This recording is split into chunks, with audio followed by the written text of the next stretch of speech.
Hey everybody, welcome to the Community Connection Workshop live number eight. Eight? Yeah, eight.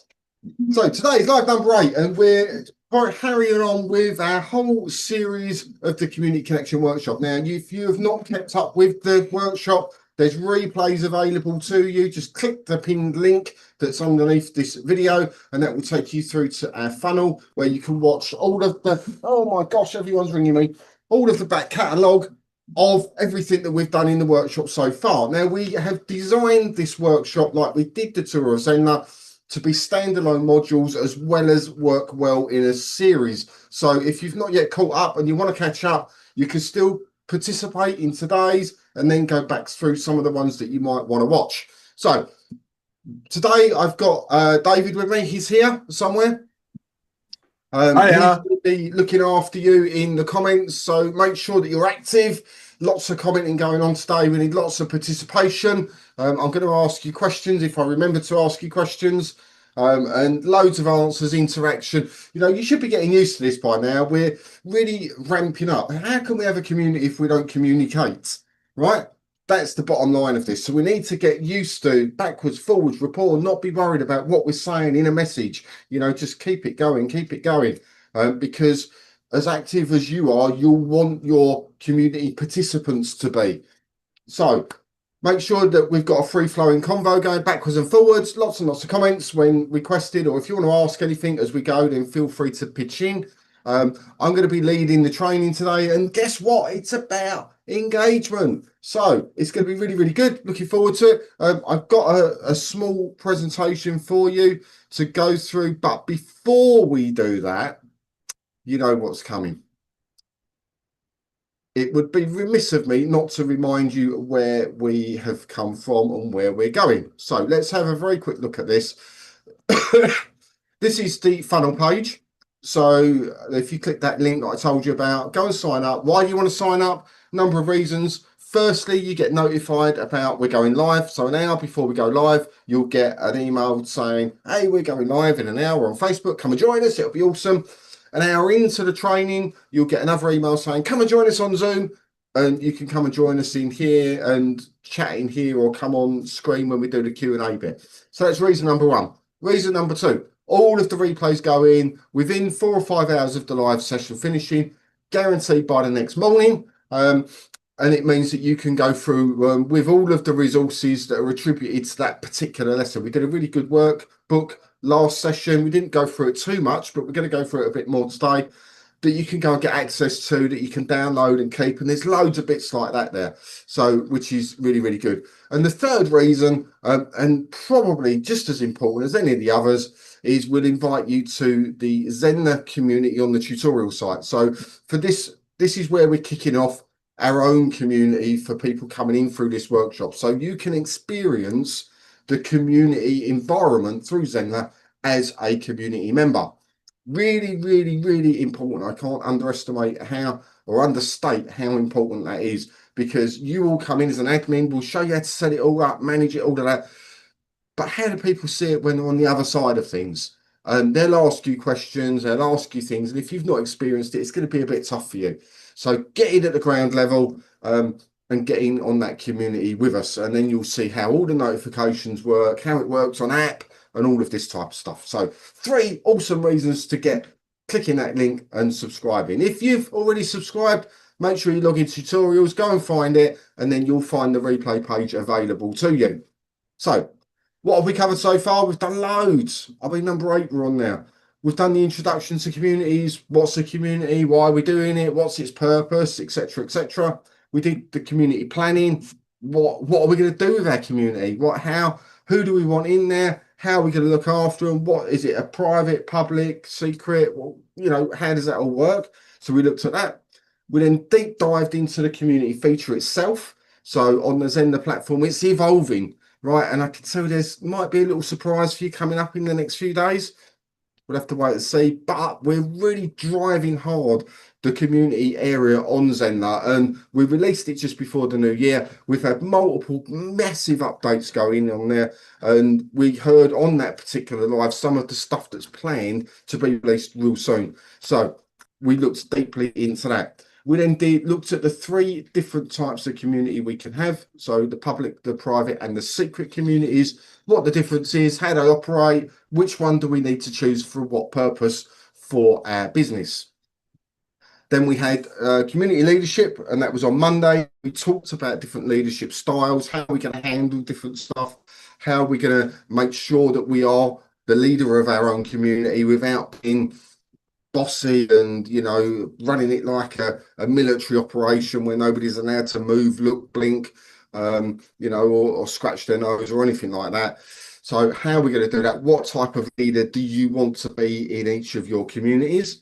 Today we've got community engagement, so looking forward to that. Get a bit of a backwards and forwards. How do we keep momentum going within the different types of communities? And it's slightly different with the goals that we've got in place. Then we're going to be looking at making money in our community. How do we make money for a community without making everybody feel a little bit about it? I saw an advert today from someone that was talking about making money in your community, and the response people got from monetize, it wasn't called monetizing your community. I took a screenshot of it. I'll have a look and find it again.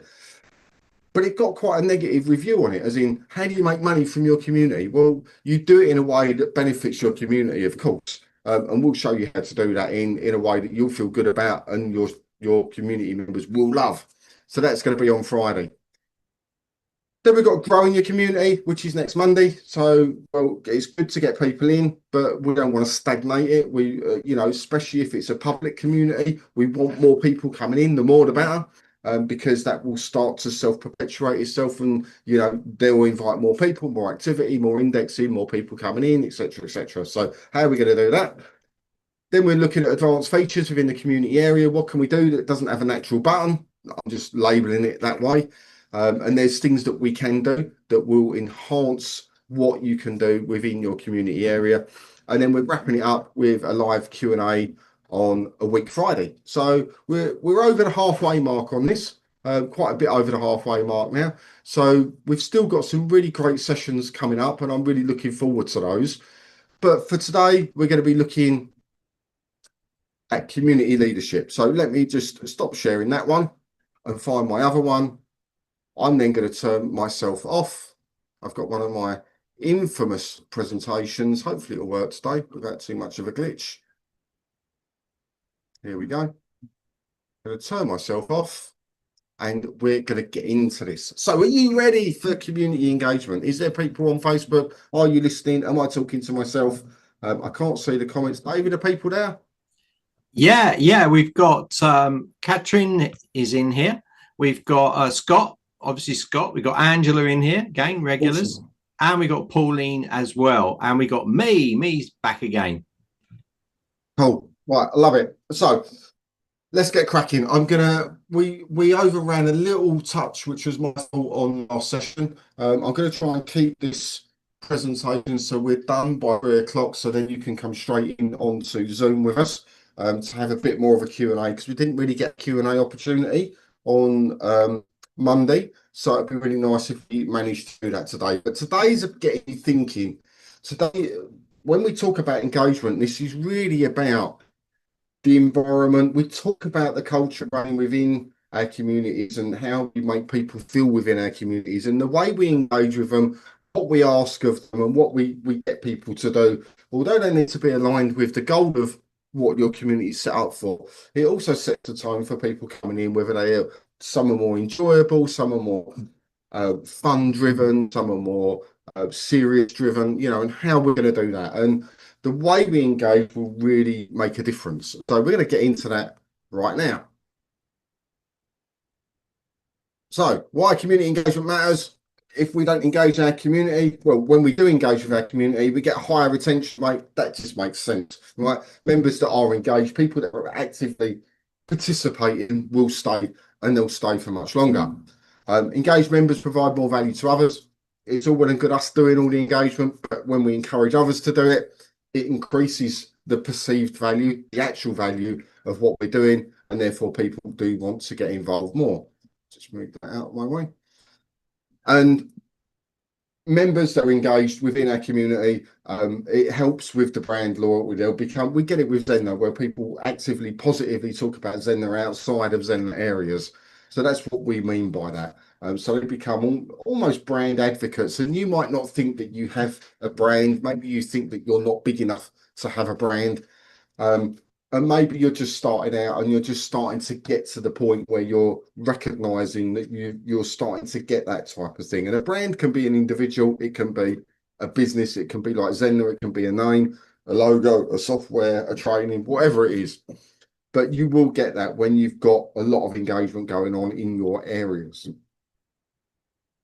So we're going to split this down into three because we've got the three types of communities, and I feel that our goals and our types of engagement within each community, when I was thinking about it, will probably be slightly different.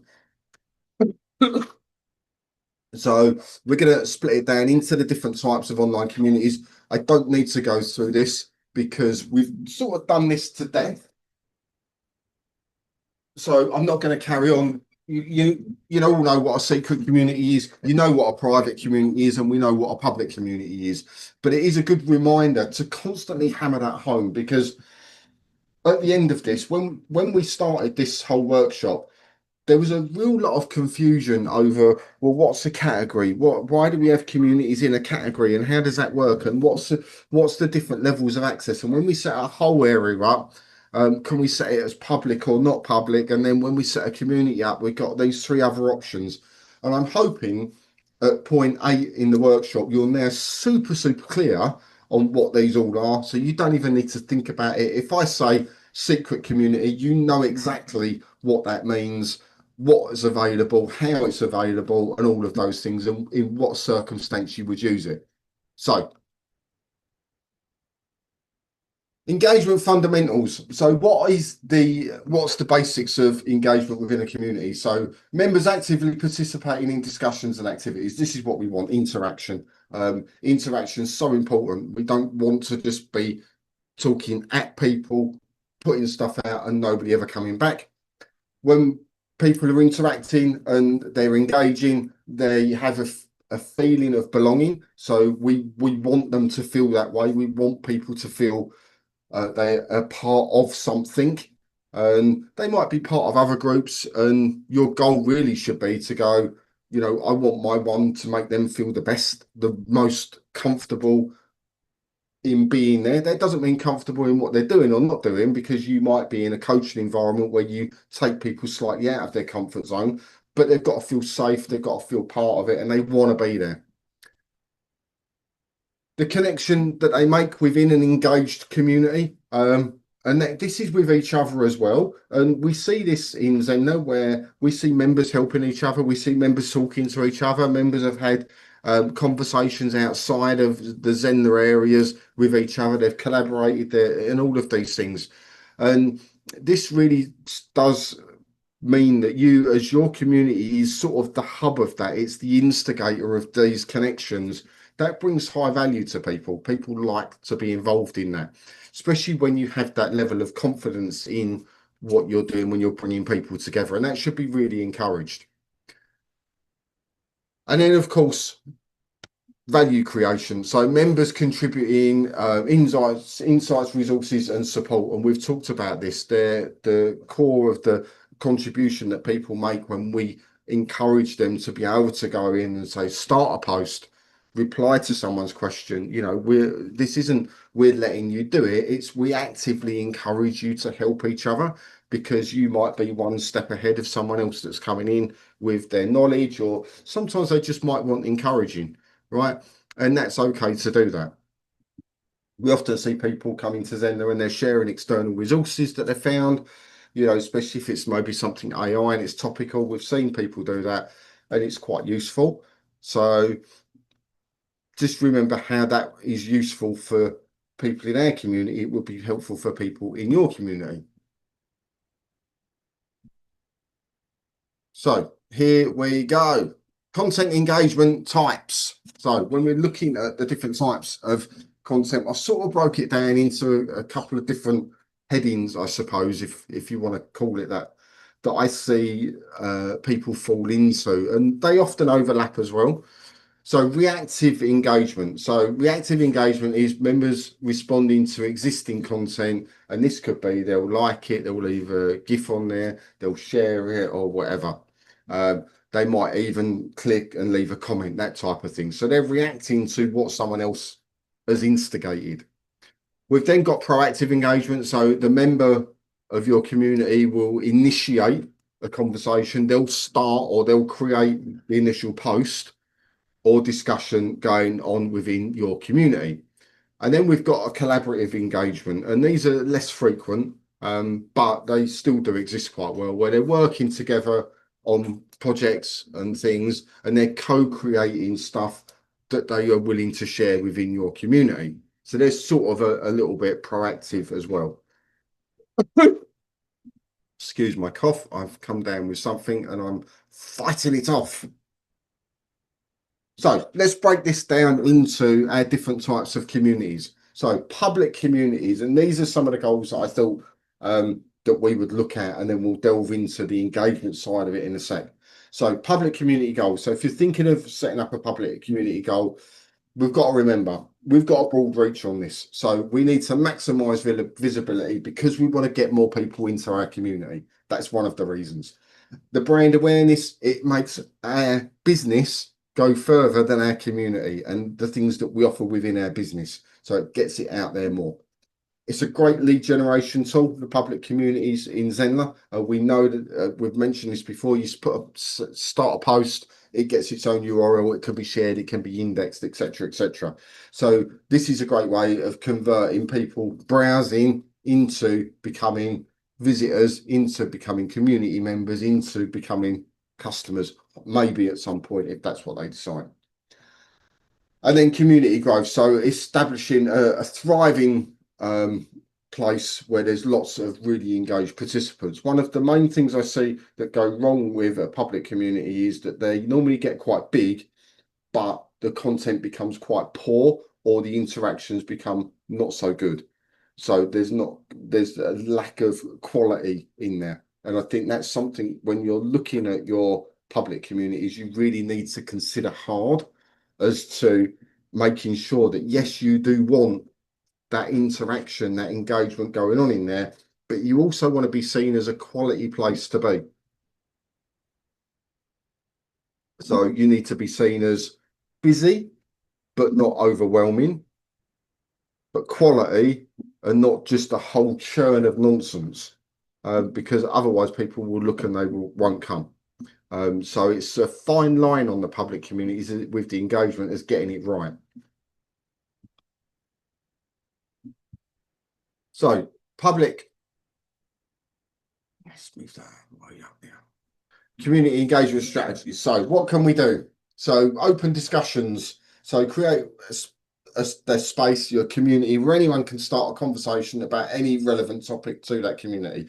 We talked about that when we set it up last week. You know, we want people, we don't want only admins to be able to post. We might or might not want to authorize posts coming in, but we definitely want to encourage people to start posts and start discussions in that.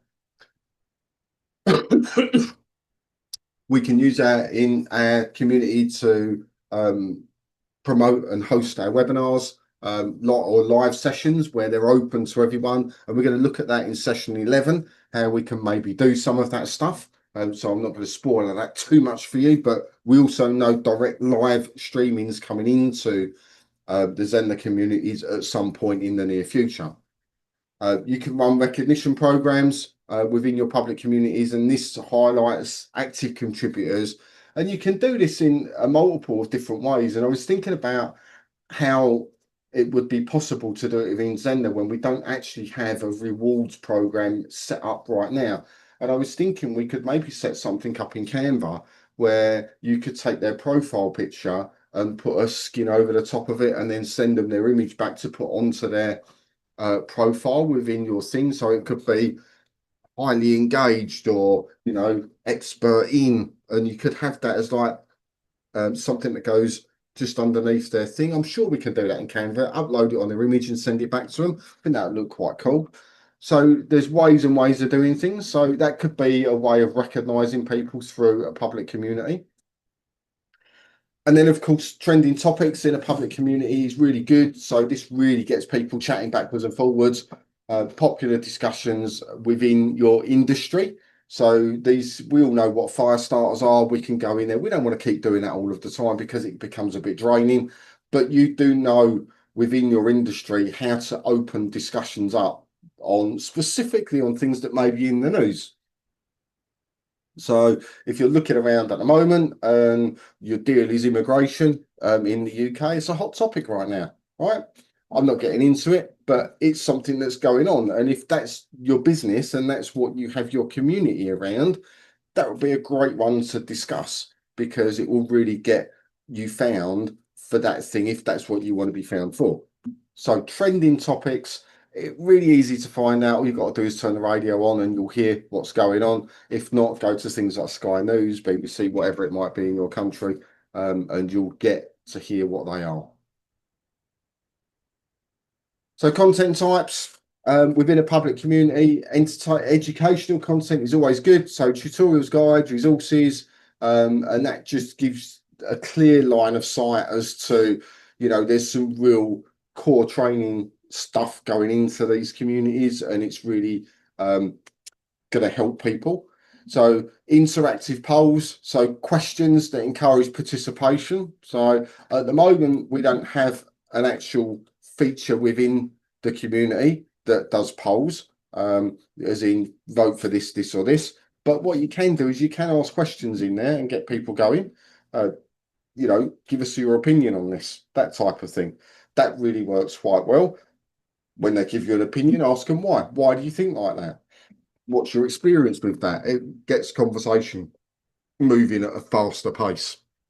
Success stories are always good in public communities, highlighting achievements, positive outcomes for your community members. So if you've got members that have gone through some of your trainings and stuff like that, you know, we have it with people that we highlight that have come through Zenler that are doing okay, doing pretty good with different stuff.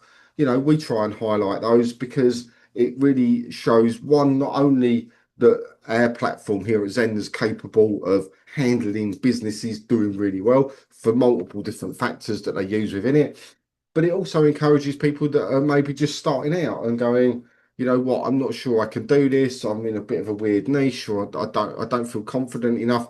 I want to see someone else that is doing all right. That's why they exist. So especially in public communities, they work two ways. For people that don't know you, they get to see that and go, oh, that looks good. Someone's done well there. Let's have a little bit more of a look at this. And for people that are within your community already, it just encourages them a bit more.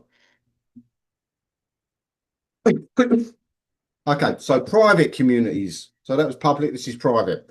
So value creation, relationship building. So it's slightly different to how the public communities are. It's a safer environment because it's a bit closed off.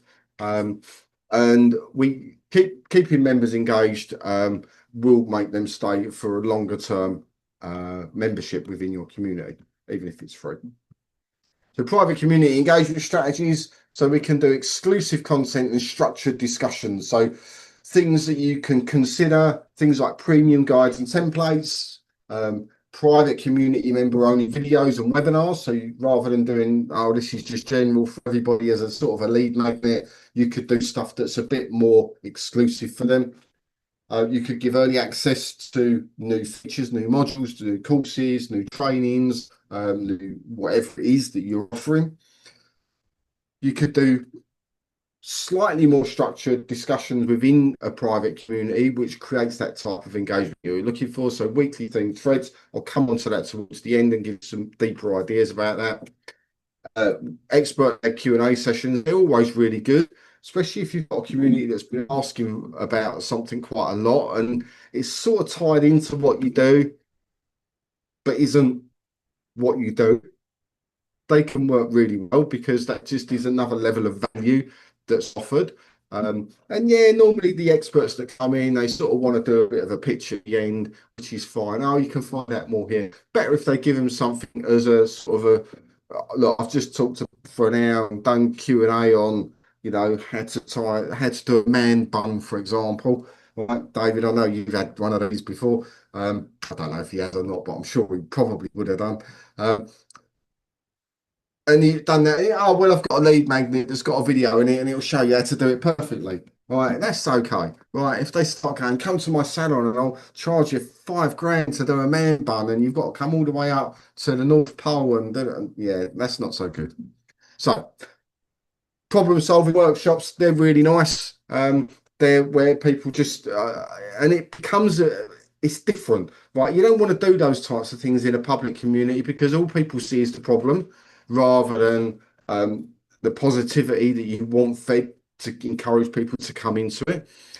But if you run these within a private community, then it's much more valuable. The people that are in there involved, they're really more open to sharing stuff, to be able to overcome whatever that issue is that they're facing.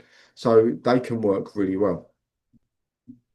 So activities, so you can create structured activities, which does, again, it drives that engagement deeper into your community. Members to value the opportunities to learn, collaborate, and grow together. And challenges are a really great thing for this type of thing. They can be done public as well, but they work better in more of a private community. So a community member journey, I thought I'd just throw this in just to give you something to think about. So welcome them when they come in. In a public one, would you welcome them so much? Again, it depends on the numbers and all of that, but you definitely would on a private, and 100% individually welcome them on a secret, but we'll get to that in a sec. So warm welcome, regular engagement in discussions and activities. So this is what they all do. They'll end up building relationships better with their fellow members and community members. They'll be much more willing to contribute, share knowledge, and support others. And then at some point within their private community, they're more likely to take the initiative on guiding newer members in helping them to get involved, and go through that process. So it sort of becomes a self-fulfilling situation where you help them out to begin with, and by the time they've sort of been in for a while, got involved, done a bit of helping out, then they'll see new people coming and they'll naturally just want to sort of help them out anyway. It's just a natural flow of how it'll work. So that can be really quite beneficial. So how do we look at private community success? Retention rate, they're going to be smaller communities, generally speaking, and you'll be able to tell whether the numbers go up and down. The amount of engagement that goes on in there. So quality and frequency of member interactions. If you put 15 posts up and you get one like, you've got an issue.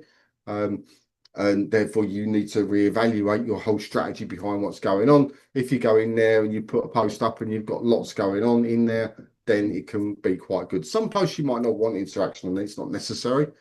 You can ask for member feedback as well. Make it really easy for people to feedback. That's always a good one, because if people are very willing to tell you when something's not right, they don't always remember to tell you when something's going well. So that can be a really useful piece of intelligence for you to actively go out and do that. And that could be something that you use the branching surveys with, that have just been released in Zenler, to get you that type of core information. And then referrals. So new members who join through existing member invitations. If you've got a happy, engaged member, someone that's really contributing and getting involved, they're going to invite other people along, providing you've allowed that function or you've encouraged that within your private community, which I don't know why you wouldn't. As long as they follow a process to get in, then you really want existing members to encourage new members to come along if the situation warrants it. Right, secret community goals. Exclusivity. So in the secret community, we know we're creating a really valuable membership experience, right? This isn't just being a community member. This is for me, the secret community is where it's invite only, smaller groups. It's going to be smaller, probably paid for, probably, not always, but probably.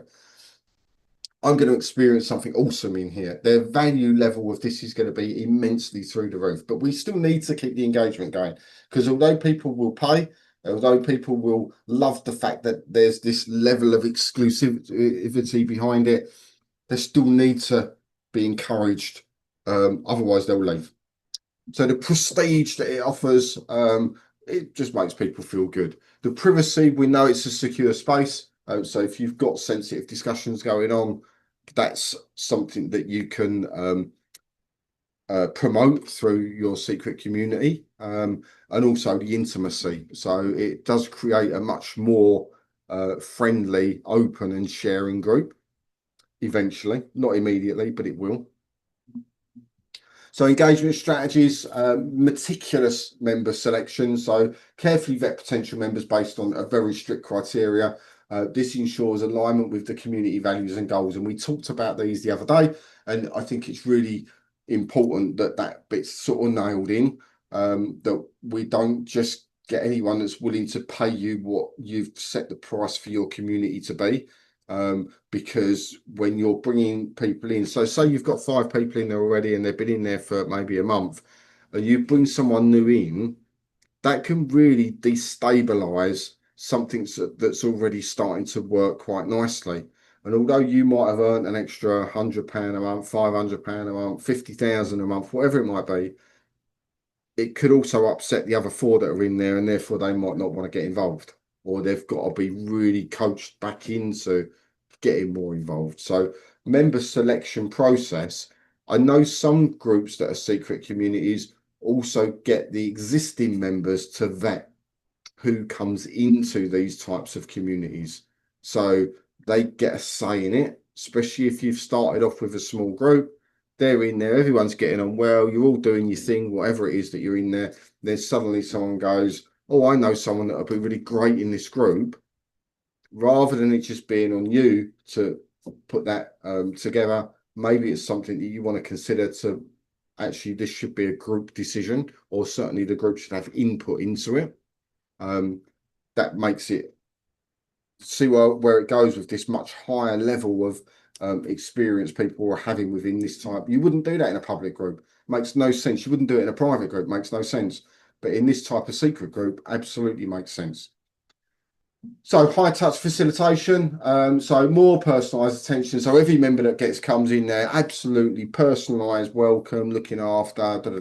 This creates premium experience, white glove treatment, or however you want to describe it, that gives that exclusivity and unique experiences not available anywhere else. So this rewards membership with extraordinary value. So this is about giving them access to things that are just literally created for them. So that really makes them feel they're in the top level of service with you. And that's really important.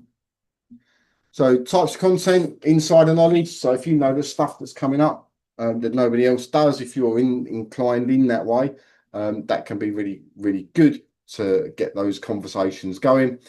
Confidential discussions. We talked a lot about this when we were talking about setting them up. And confidential discussions still have their boundaries within a community group. As people have mentioned before, people can screenshot and this, that, and the other. So how you handle that needs group participation to facilitate those. Elite connections. This is where you might be doing introductions to your group, or people within your group bringing these types of connections along for other members. And that could be a really good thing. So you bring those in. Advanced training. So a level of training that is not available elsewhere.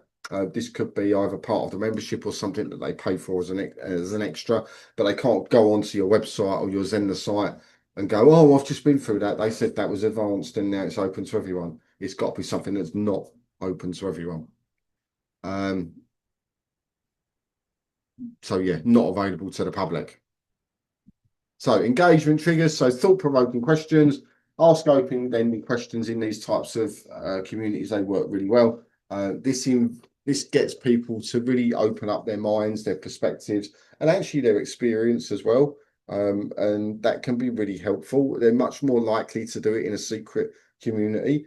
And that type of thing, you can't overdo it, but you can certainly get it to a point where people are feeling comfortable in answering and opening up those conversations. Show people how to open up those conversations and, delve in without, overstepping the line. Problem solving opportunities, so you can present challenges that members can collaboratively address. So if you're all working towards a particular thing, a goal, they're in your community because you do a certain thing, then you can present them with a group challenge that they can work on together. They can all have an input into it. So that actually works really nicely with a smaller group. If you've got, say, 10 people in there, you could split them into 2 teams. That could work quite well as well. And of course, you've got the ability, if you've got access to the community area within Zenler, you can go and set up a Zoom and put them into 2 Zoom rooms and stuff for now.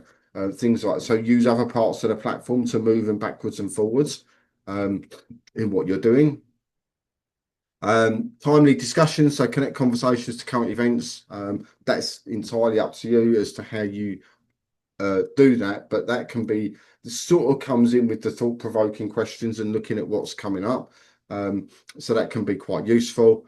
And this does create spaces for sharing personal wins, challenges, and milestones. And not everybody likes to talk about, a very British thing is not to talk about how good we are at something. That's very British, unlike some of our friends from around the world. Some people own their self-proclaimed brilliance and they shout it very loudly. Other people like to keep it quite quiet and they don't really like to talk about it. But you can, within a secret community, encourage that type of sharing in as a engagement strategy to get people not only to know more about what people are doing quite well and what's going on, but more about the person behind it as well. So, that's why I've put personal wins down here, because it's not always about the win of what they're there for. So if you're learning how to do David's man bun, it's not always about the man bun. It could be about something else, not related, but it's still a personal win. And that can be quite useful. So getting to know people, because the community thing is really important. It is all about making sure that people really feel part of it. And therefore you have to have a little bit of vulnerability in there, especially in a private or a secret community. You have to make them feel safe enough to feel they can share a little bit of vulnerability, that they're not going to be ridiculed or someone's going to say, oh, you're bragging or whatever. That they can do it and they can feel good about it, and it helps other people in the community. So encourage creation. So prompt members to share their expertise and experiences within your secret communities, recognize their contributions. We've talked about that in the other community, that still stands in this one. Facilitate sharing, so make it easy to distribute valuable content within the community. So if people want to share, they've got a resource and it's not easy to share it within the community, maybe so you'll add it to somewhere else where you'll give other members access to, maybe put it in the media library if they need it to go in there for some reason, or whatever, so they can only distribute it certain ways. So make that easy for people. And transfer member insights into valuable new resources. So that's about repurposing. So common engagement challenges. We talked a little bit about this the other day. So the silent majority, and this covers a lot of communities. A lot of community members lurk. They don't actively participate. They consume but don't contribute. We see a lot of people doing that, and that's fine. But you can encourage people, create low engagement opportunities, things like the polls, that just ask someone for someone a simple question, like we ask it, like, how many of you know what a secret community is? Put your hands up, say yes. Yes, yes, yes, yes. It's easy, there's nothing personal about it, but we can really encourage people. The more we encourage people to do something where there's no fear behind it, the more people will get to the point where they'll want to contribute more, because they get used to contributing. It's sort of like we're training people to do something. And if we ask them too much of a big thing, so if you come in on day one and we go, you've got to come on live on camera in front of our whole 10,000 people on Facebook, right? It's your first day with Zenler. That's way too big of an ask for most people. They'll normally run a mile, they won't get involved, they'll like back off at a million miles an hour, might even leave and go, wow, you're just way too in my face. But if we say to people, come and watch our training, it's free, right? You haven't got to come on camera, you ain't got to do anything. All you've got to do is, if we say, put a like on this, stick a like on it, right, on Facebook. That's really easy to do. There's nothing that anybody can say anything about that. So it, some people will always stay silent within a community. It's just not their thing, that they just don't want to get involved. They just like watching. Maybe they do it at an unsociable time for them, or they do it as their sort of little getaway, and they just want something really low key. They're interested, but they just don't want to go any further with it, and that's fine. You get a lot of people like that. A lot of people just skirting through stuff, and they're not actively, you know, wanting to participate at that time, and it might be something for them in the future, and we have to respect that, and that's cool. In a secret community, if there's only sort of 4 or 5 people in you, and you have 4 that were quiet or 3 that were quiet, that would be a problem. If you had 5,000 people in a public community and 4,500 were silent and 500 were not, that's okay, right? So it's all about what community they're in and what the numbers are like. Imagine 500 people being active every day in the Zenler group with 10,000 people in it. It would be absolutely chaos. We don't get that many people active every day. Conversation lows. So period where discussions naturally slow down or stop.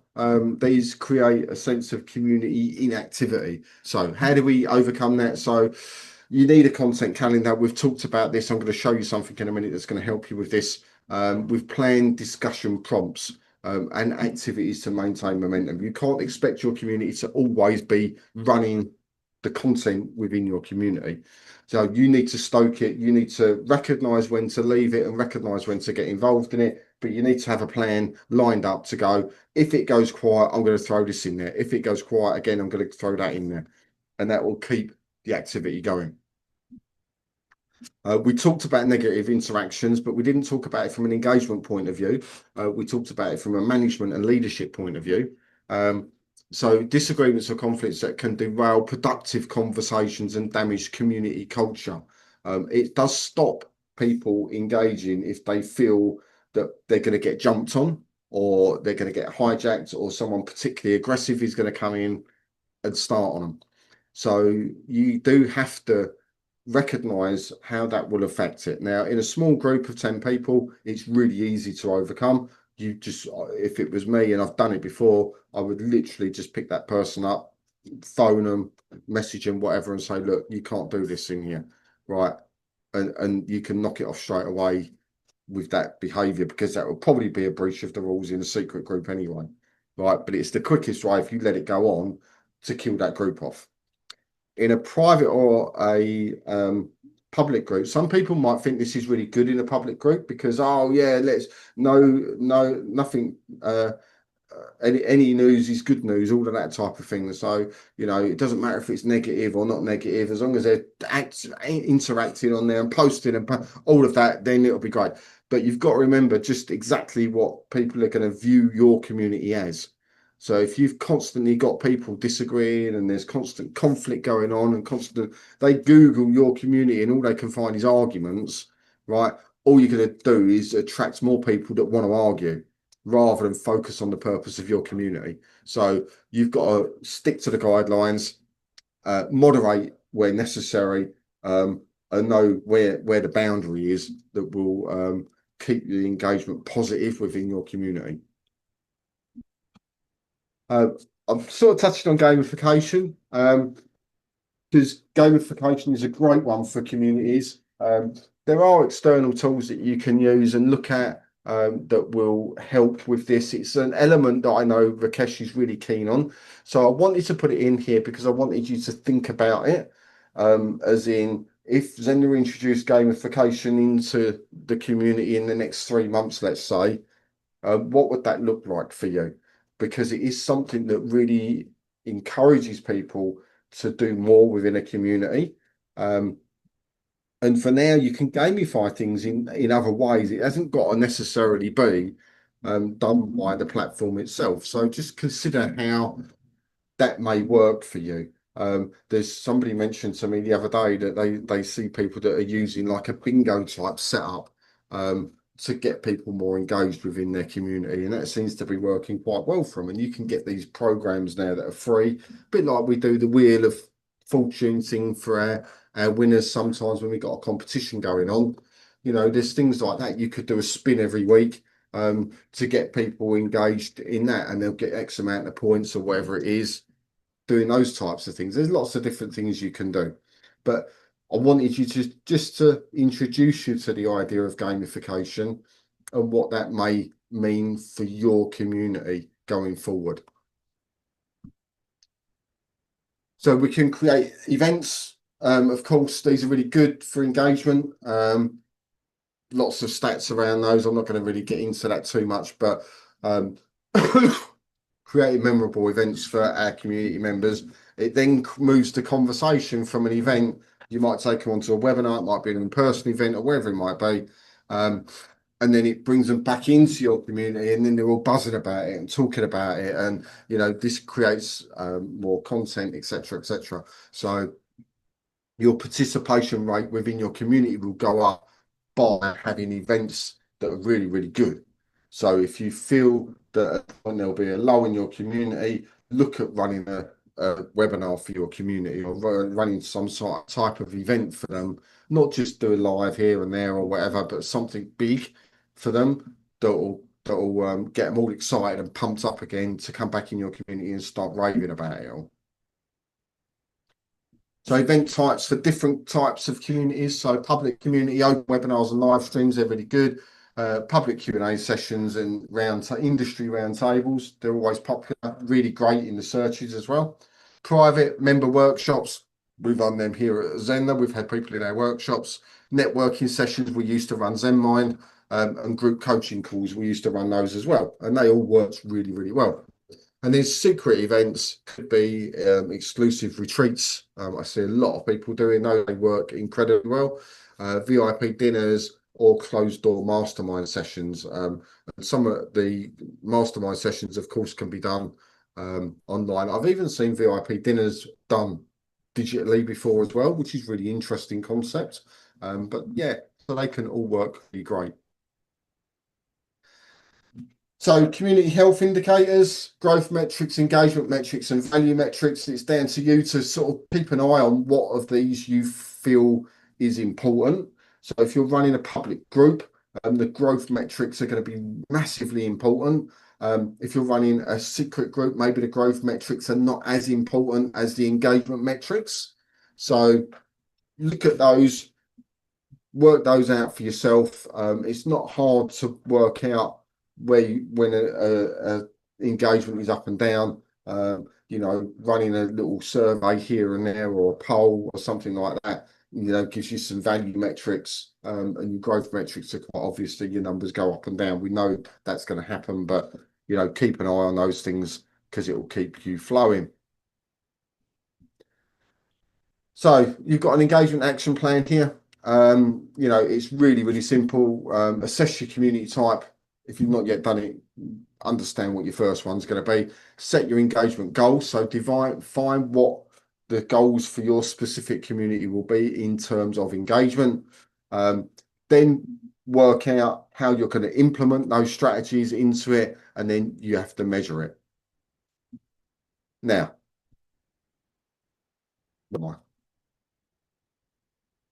I've got about 10 minutes.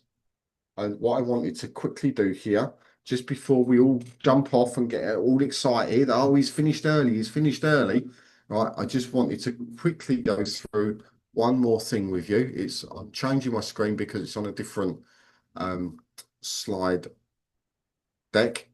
So let me just show you this. Now, you do already have access to this.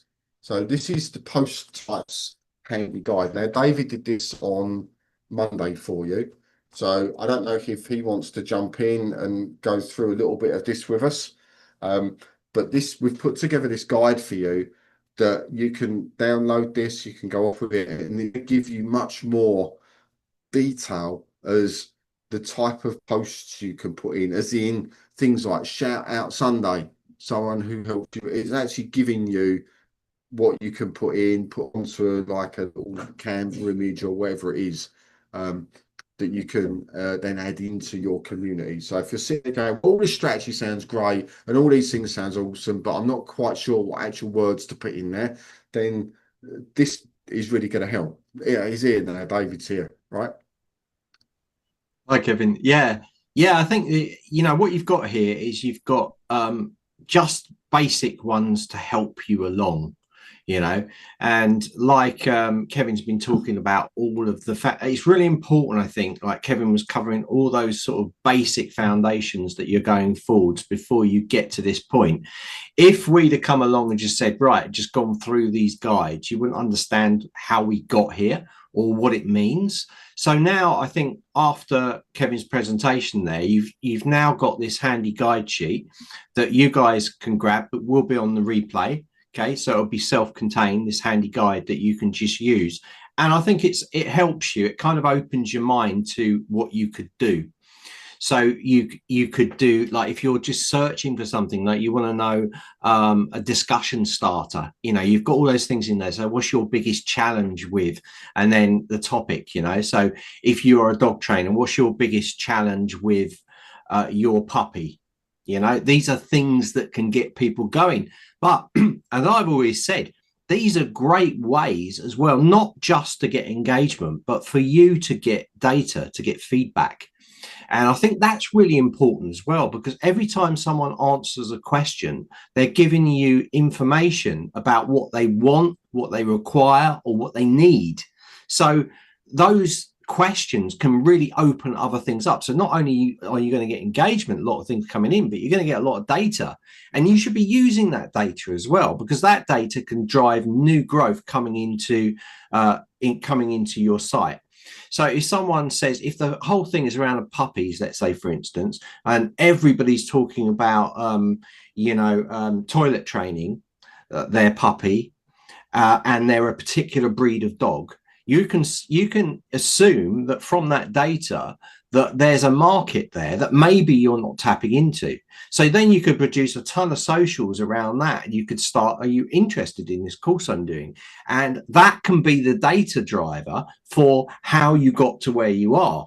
Okay, I always bring up my thing with, I just sometimes it's potluck, and with me, I was doing a 3D design, and I decided I wanted to do some jewelry and start getting into that. Lots of places in St Ives do jewelry, and I wanted to stock some of the shops and start producing my own stuff. So because of that, I decided to do a course off of it, and then I got a massive load of feedback from it, and that drove me in a different direction to what I was normally doing. So these kind of things, and in the community, I would have got there quicker. I would have got there a lot quicker. So these are all posts to drive engagement. We've got other ones as well coming into here. It's got community building ones as well. So yeah, just pick up on the highlight ones you think are good, Kevin. Yeah, I like a lot of them. As I'm just looking through them, things like we've seen this one before, but this used to be quite popular about 2 years ago, which is like, take a picture of your view right now, right? And literally just get people to get their phone out, post it, right? And that was it, done. And they were really good. People like that. It was just a bit of fun. And then people would show just how messy their desks were or whatever they were doing, and it's sort of a little bit of like an icebreaker. In public communities, they're really good. But in secret communities, they can be even better, because that just shows a real level of honesty behind what you're doing. Some people are still a little bit, I've got to have this public image of this, that, and the other. But in a secret community, you sort of want to try and break those barriers down, because you want that level of trust and conversation flowing between you and the people in there. So things like that can be really used. It sounds really basic, but it's really good. So there's a lot here. I like the creative ones as well. because that gets people's different part of people's brains thinking. They're not thinking on experience. They're thinking of, well, I can say anything. It doesn't matter, right? And I think that's one of the things that's vastly underdone in the world these days, is getting grown-ups to think creatively. We ask people to think about stuff from experience or what they'd like or anything like that, but just, a creative challenge of, $1,000 to solve a specific problem. How would you spend it? Right, you could spend it on anything, right? Yeah, I love that $1,000, one. how to. I really like that one, Kevin, because that's like, if you're just starting as a course creator and I give you $1,000, how would you spend that to get yourself started? Because it could be really good, couldn't it? Well, I've got to buy a web camera, I've got to buy a microphone, and then what do you do next? And from people's answers, you can go, well, no, you're wrong there because of this reason. So that could open a whole workshop from that question alone. Yeah, I agree. And you can be completely off the wall with it all as well. You know, so you have $1,000 to solve a dog training issue. How do you spend it? Spend $1,000 on breeding a dog that doesn't go to the toilet. I don't know. But it can be anything. It doesn't matter even if it's a real thing or not a real thing. It's just about getting that conversation flowing and getting people laughing and people just getting on. And that goes back to all of what we said about creating an environment where people can make mistakes. We talked about that the other day. On Monday, we talked about that, saying to people it's all right to get stuff wrong, right? You can be a little bit outrageous in your thinking, as long as it's not offensive, of course, and all of that. But it creates a bond between a group of people that then this is it's sort of where communities start to move forward with each other. And then as people come in, they sort of hook into that if you keep on doing it. The problem you get with that type of thing is if you do it in the first group of people, let them sort of go off together and then don't do it with anybody else. They then feel left out and you end up with two groups of people. So you have to sort of keep on doing it. If you do it once, you've got to keep doing it because then it creates those memories going forward. So yeah, there's lots of good things here that I liked. What else did we have? Do you want to ask the group? Do you want to ask them to put something into Facebook? Ask them one of the questions and let's see the responses you guys give, because this will be a first-hand experience for you to see. Right. So we'll see the people that are engaged. Right. Let's do an open-ended question. Okay. So I'm going to ask.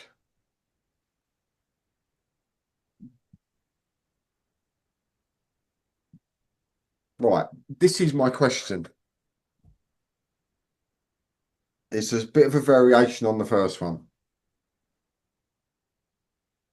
So my question will be, it's not what is your biggest challenge. My question is, how do you decide what you will eat for your dinner every evening?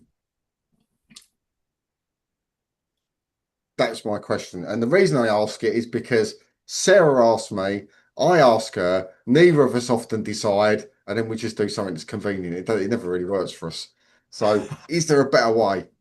Who decides and how do you decide who has dinner for you in the evening?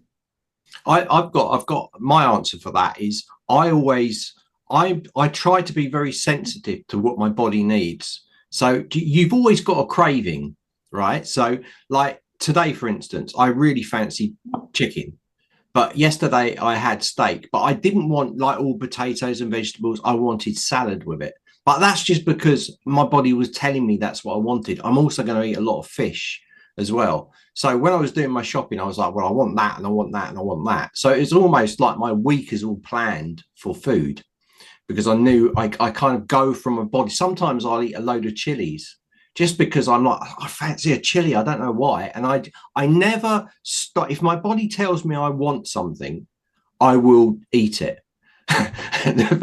Before you say anything like chocolate bars are every day, my body's asking me for it. But that's how I do it. I go with what my body tells me to do. But you guys are not even answering anything. You haven't put anything in the chat. So maybe conversation starters don't Maybe work. the discussion starters rubbish. I'll do another one, shall I think people are stuck. I? Okay.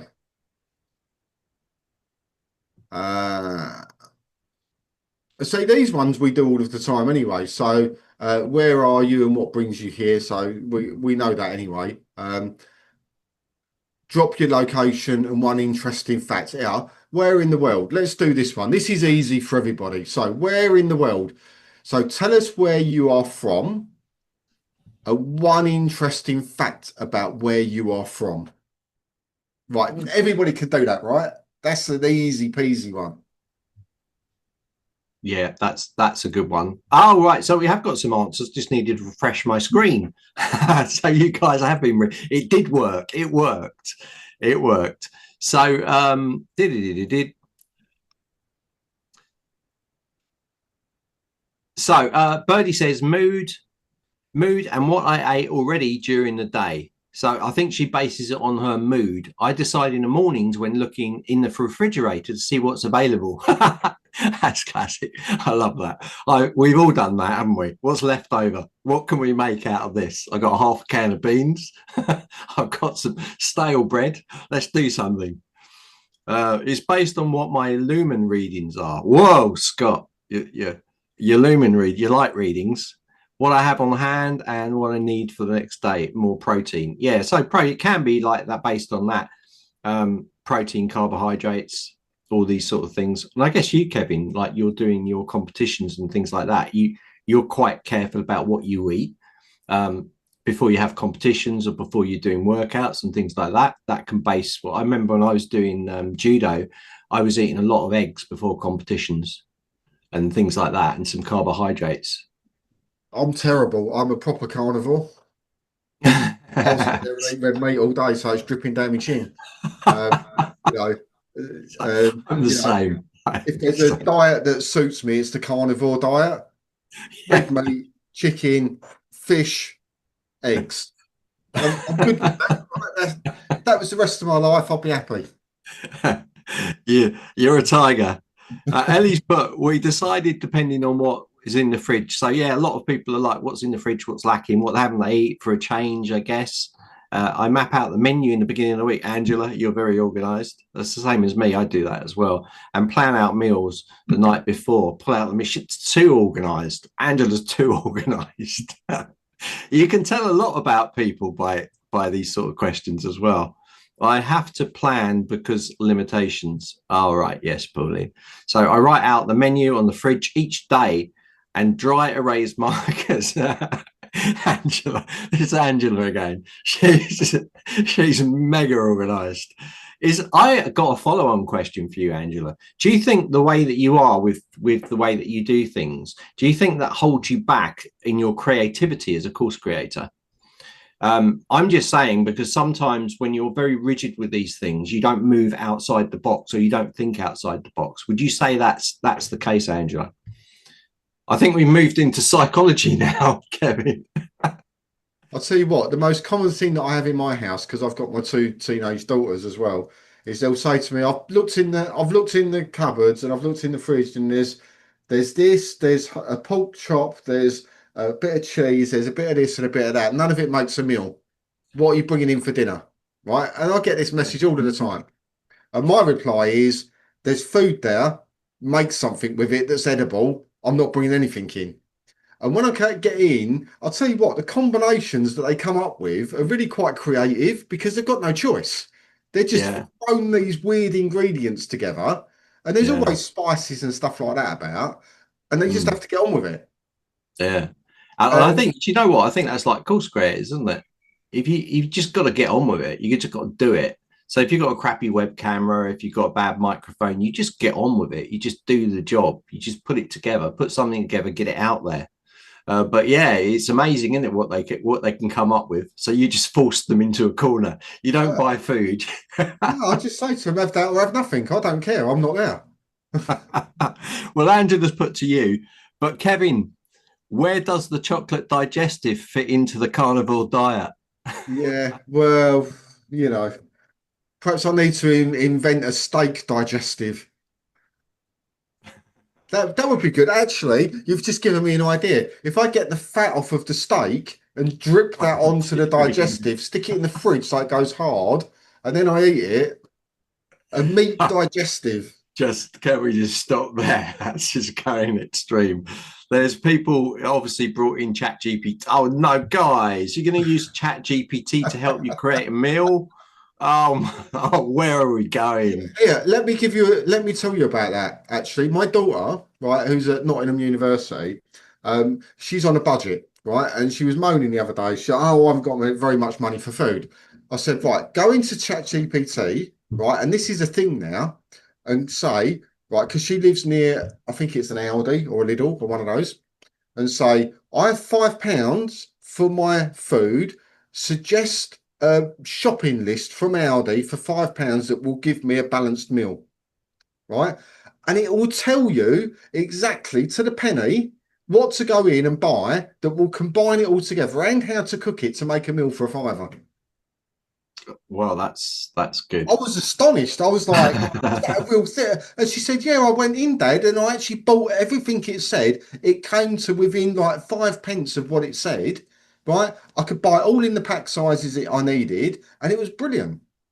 Wow. I'm Wow. like, "Wow, this is just getting creepy now." Yeah, that's scary. But how good is that? If you're budget conscious and you want to do like if you've got a big family and you go and shop in Tesco's or whatever and say, right, I've got 200 quid for the week to feed six of us, give us some meals and some things to buy. Mm. If you can't think of it and you say, look, I want a balanced diet for the family, blah blah blah, do it all for you. It's amazing. Yeah, that is great. But you got there's a ton of people writing here. We've gone completely off topic, but you see that what from that one question, that what 15 minutes of time we've been talking about this from that one question. So you see how that's driven engagement. Okay, that's the key message, I think, isn't it? Really. It I has. almost don't want to ask you for another question, Kevin. I don't know what you're going to come up with. And they've all forgotten to come over to Zoom as well. They're all still in Facebook, aren't they? Oh, you are, yeah. Yeah, no, it's good. I mean, the whole point of this whole workshop series is community and what you're doing in the community, how you're how you're doing, getting engagement in the community and all of these things. And by you guys even staying in Facebook, you're proving a point here that it works. So you can get those people across to Zenler, you can make this sort of thing happen. Yeah. And this is the whole thing. This is about getting to know people, and that's what makes the community work. Yes, they're there primarily because you're creating an environment to talk about one thing, but we all know that the best relationships are built by talking about other things. And you learn about people, especially if you're in it for a long term. And I think communities are long term. They're not a quick win scenario. And I think that's what this is sort of proving. And I'm sure the meat digestive will come up again at some point, along with David's man bun. Yeah, I put a note in there. Never, ever, ever. All I right. could see you as a student on the surfboard. No, I had a mullet. The biggest Ah, mistake I made. It was a bad one, a really bad one. It was the Glenn Hoddle look. So yeah, I can't do long hair. I can't because it goes curly. It eventually goes curly, so it just goes up here. Just looks like a perm. It's ridiculous. Can't do anything about it. We've got people are saying they didn't receive the Zoom link. I don't know what's happened. Maybe the mail didn't go out, or maybe oh, it really? was. Yeah, it should have gone out. It might go out. Maybe it go after. There might be a high demandage on our site. I don't know. But guys, you're in here. You're in here. You're asking the questions. It's not a bad thing to keep it in the community because you can actually see what's happening here. You can see we're trying to drive this engagement. I think it's working really well. So that's your handy guide sheet that will be in the replay anyway, and I'll drop a link into this thread anyway if some of you guys haven't registered, but if you go on the replay page you will find this guide, and it's also in the one before as well. So, okie doke. I don't know why the email didn't go. I'm just going to have a look because it should have fired out. Are we still there? yeah, Okay, yeah, we're all good. cool. Does anybody have any questions for us as we are here? Live session number 8. No, I don't think normally people are putting it in here, but sometimes you guys just come in and you like to be in here at the end. Today, probably not, but we'll make sure it's all going to go out for the next one. So what's the next one coming up? We've got Oh, right, that's a support ticket. something's happened. Yeah, it's set for 3 o'clock on the 14th, and it's gone 3 o'clock on the 14th, and it's sent 0. Yeah. So I'm So that was an hour. Yeah. So it should go out. If you start getting receiving an email after we finished, just understand yeah, that it didn't go out like that, and that's what we want. So sometimes it can be because a lot of people are sending a lot of emails out and stuff gets queued. Okay, so the infrastructure with Zenler, they're always making it better and better, and they watch load balancing on emails, and if there is getting to a high point within the sort of red factor, then they will extend the infrastructure and the servers to be able to send more emails out quicker. So maybe there isn't overusage at the moment. I don't know. yeah. Must be something like that. But you guys are in here, and this is why it's good sometimes to stream, you know, because you can come 100%. in, you've got your staff, and you're in here, and we have got a lot of activity going on the Facebook group, which is really good. So Scott is asking, can you tell him a little bit more about the live chat feature? Right. So obviously you've all seen the update that's gone in from Rakesh today. The feature release that was about the live chat. So we did a little demonstration on this and it crashed my Zoom out 2 sessions ago. So we're not going to do that again. Just in case. I will, as a disclaimer, it's more my PC than it is anything else. It's having little hissy fits at the moment. So I think my graphics card is on the way out. So it just couldn't handle it. But that's no reflection on the software whatsoever. But the live chat is really good because you can, as an admin, instigate either a one-to-one live chat or a group chat. You can add people into a group chat. Now, I'm pretty sure, David, correct me if I'm wrong, that at the moment members can't chat to each other without admin permission. Is that correct? Yeah, absolutely, and that is the case because you know you can get members come in that might be sending messages to people don't want to talk to those people, you know, so it's a really, you're in control of the whole situation. Also remember that Zenler, every time you're using these chat things, Zenler is paying money for it as well, so there's no like zero cost involved in these chats being set up. So you monitor it, you control it, be careful you don't have too many, but it works like Telegram or WhatsApp. The only difference is that you can't actually have your video on, but you can do your voice notes, you can use it like Teams, you know, straight away, and it's lightning quick to put into effect as well. So that's super cool for you. Yeah. So if you have 2 members that want to chat to each other, what I would suggest that you do is you set a group up with them. So you're in there too.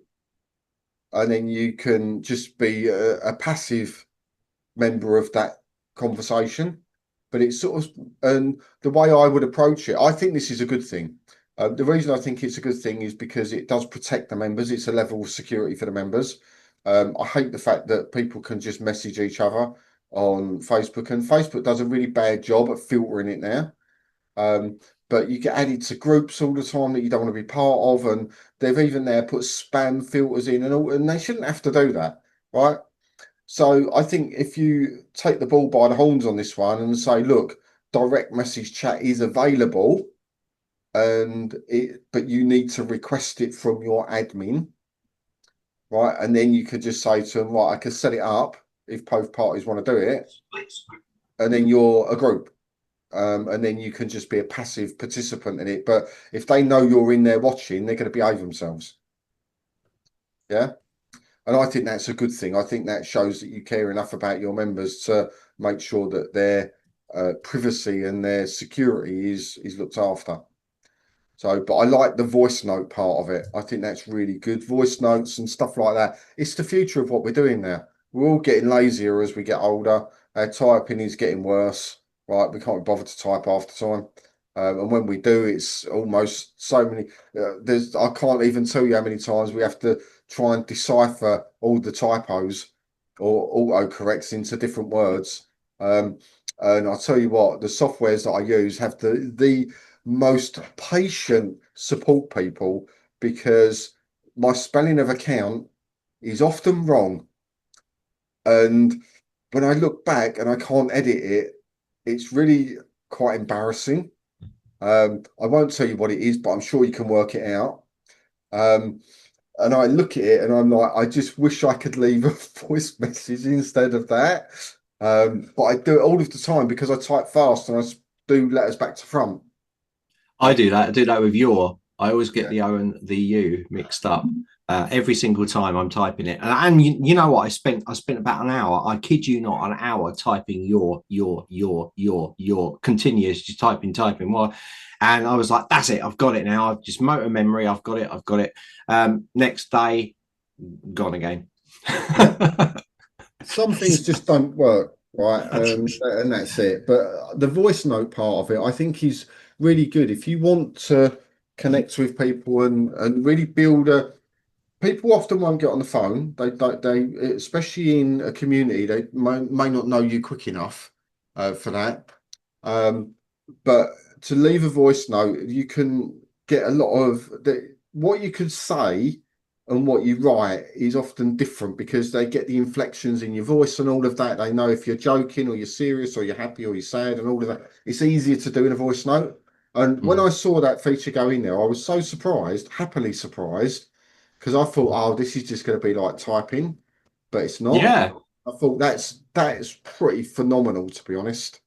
Yeah, I was the same though. I didn't even know, and I'd looked at it before, and it wasn't there. And then it went in there. I was like, "What? Well, that's super handy because that's what me in Teams. That's what I do all the time." you know, we just talk for ages. The only thing is, you can go on a bit. I tend to go on a bit. We've got Ellie. She's asking, "Is there homework for today, Kevin?" There is. So what I want you to do is I want you to download the guide. So let me just go back to the guide. Right, and this is really easy, but this is really important. So let me go back here. Where are they So, going to get it? Do you want me to put it on a drive folder? so no, it's in the replay page. So you need to be in the funnel and go to the replay page and download it from there. Yeah. Yeah. So as you can see, we've got discussion starters, we've got community building. Let me just move over a page. We've got light-hearted content, creative challenges. So that's 4. Value demonstration, not the soft selling approaches. So that's 5. User member insights, quick feedback. So you can see there's different headlines here. What I want you to do is to pick one each of those and create a post that you would put into your community to achieve that thing. So, for example, with the light-hearted content, you would just pick one of these, right? Go and put it maybe onto a Canva template that you start to design for your community. That you can then, when you've launched your community, you could start to have these built up. Work out what community type it's going to be for. So is it your private, your secret, or your public community? I always say start with your public community because you want people to notice you. And and then pick one each, and then put the examples that you've done. If you can get 4 done, if you can get the first 4 done, that would be really, really awesome, right? So that's the first 4 are pretty easy anyway. So the first 4 is discussion starters, community building, light-hearted content, and creative challenge. So if you just them 4, pick one of these, stick it in a Canva template, and then add them into the Zenler community on the tutorial site. So that's your task for this workshop, to do that. Yes. So you could try those in your own community. Maybe try one in your own community, but you could post them into the Zenler community, because we need to see them. You know, we need to see that homework in there. That's really good. And yeah, the Canva template thing, we are doing an advanced pit part of the community connection workshop, where I'll be showing all that stuff in Canva. So if you don't know that, don't want to do it in Canva at this point, you could just do it as plain text. But I will be showing you that stuff in the advanced one coming up. Yeah, just do what I do. Put the title, put a little bit of blurb, and then stick a GIF underneath it. Looks lovely. Perfect. Yeah. Actually, in Zenler, and this is another thing that really surprised me, it looks so much better than it does on Facebook. I know it looks a little bit weird when you're writing it, because the GIF comes up really small, but when it's published, it's really good quality. It looks great. Yeah. So yeah, it does. go do it now. And if you can't do the Canva thing, don't worry about it. Just do that. Write the title of what it is. You can even call it, here's your weekly conversation starter, right? Then write what it is you want them to do. Stick a gift that's appropriate, happy dance, whatever, thumbs up, wave, whatever you want to do. And then post it. Job done. Yeah, and feedback, the response you get as well, that'd be interesting. You could do that as a post on the Zenler community to talk about how this stuff is going. In fact, in anything, if you're doing some of this stuff and you're trying it in your own community and you're getting really good results, even if you're getting bad results, we want to hear the story. We want to hear the stories behind your communities as well, what's going on. Because then, like for me and Kevin, it's really, really important that we know that you're learning stuff and that you're being motivated and pushed forward and seeing results. And we want to see those results as much as you are doing those results. We want to see them, because it just makes us feel better about ourselves, that we're giving you something of value and it's working. You know what? I might even go so far as to say that I might do one of 2 of these and put them into our own Zenler Facebook community and see what response we get, because we've never done that before. So I might do a discussion starter in there later today or tomorrow. I'll probably do it tomorrow because we did the feature release today, so I'll probably do it tomorrow. Yeah, lots gone on today. Just see, you know, if it gets anyone going, if there's any good conversation sparked off of it. That'll be interesting. Yeah, so watch that one that goes into the Zenler group as well. Cool. Has anybody got that email yet?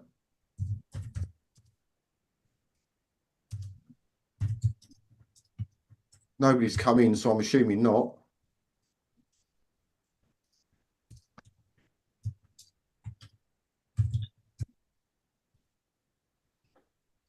Yeah, no one's in, so something's happened. We can check their end. Well, at least the stream didn't go down.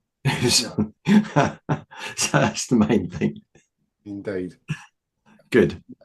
Okay, right. So let's start wrapping up, shall we? So no more questions coming in. Good question for you, Scott, by the way. So community engagement, that's your task to do for community engagement is pick the first 4 on the download sheet. It's in the replay page, so you should have got that. We may well, if our emails get working, send you a reminder of where the replay page link is. We're not going to put it on the Facebook group because you have to be in the funnel to access it. So we may well send that out. Go and pick one of the 4. So the first 4 titles. So it might be community engagement. Pick one thing. Either put it into your community if you have a community. If you don't worry. Just stick it into the Zenler tutorials community that we've invited you into. So we know that you've done all 4 of them. That would be absolutely amazing. We're back on Friday. So we have Man Meet Friday talking about monetizing your community? How do you make money from your community without it being all spammy and selly and icky and, you know, all of that type of stuff? Because we don't really, nobody likes doing that. But, you know, it's a bit like you can't give away lots of free without at some point making it obvious that there's a paid thing somewhere, right? And you know, we're quite good at doing that as Zenler because we do it in different ways. We show people the benefits on maybe one of the introduction to Zenler webinars or whatever it might be. So we give them loads of value, and then we go, oh, by the way, did you know these are other tools that are available should you want to have a look at them and explore them? Right, so we sort of do it that way. We don't sit there in our community group going, "Come on, buy Zenler this upgrade this week, upgrade this." We don't do that, right? We do it. But you should. So we'll look at how do you position your offerings, your paid offering, to your community, so it feels natural, easy, even to the point where they'll probably ask you, how can they invest? What's the next stage? How do they get more involved? There's certain trigger words people use in a community that indicates they're interested in paying you for something, but they're not quite sure how to go about it. So we're going to be looking at all of that on Friday. So it's going to be pretty awesome. So I'm looking forward to that one. I made it through, which is even better. So David, thanks for running the comments and all of that for us as well, as always. I'm going to let you all go. Enjoy the rest of your week. Look out for office hours tomorrow. So if you've not been along to that, come and join me tomorrow afternoon for office hours, where we're just going to go over a few bits and bobs. But if not, we'll see you back on Friday with Mamie for session number 9. So 3/4 of the way through this workshop, a week to go after Friday. Have a great day, everyone, and see you soon.